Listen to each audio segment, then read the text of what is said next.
Alors, quel conseil je donnerais à quelqu'un qui débute le pacing? C'est une bonne question.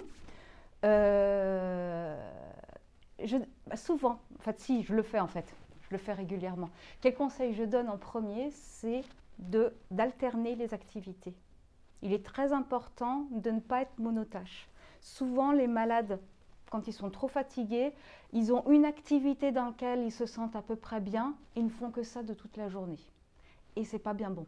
Ce qu'il faut, c'est essayer de se dire, eh ben, ok, je suis peut-être très fatiguée, mais j'essaie de me lever juste pour faire une tisane, aller aux toilettes et je me réallonge. Mais j'essaie d'éviter au maximum de passer 22 heures sur 24 allongée. J'essaye de me lever régulièrement. Alors au début, on se lève peu.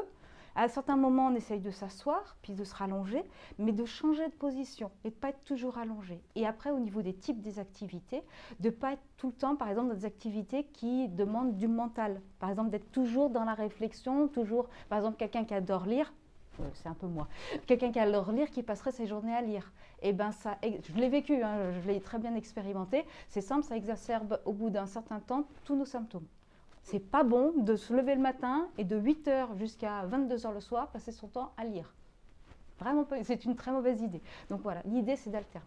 Ce serait vraiment le premier conseil que je donnerais et de varier. Alterner et varier.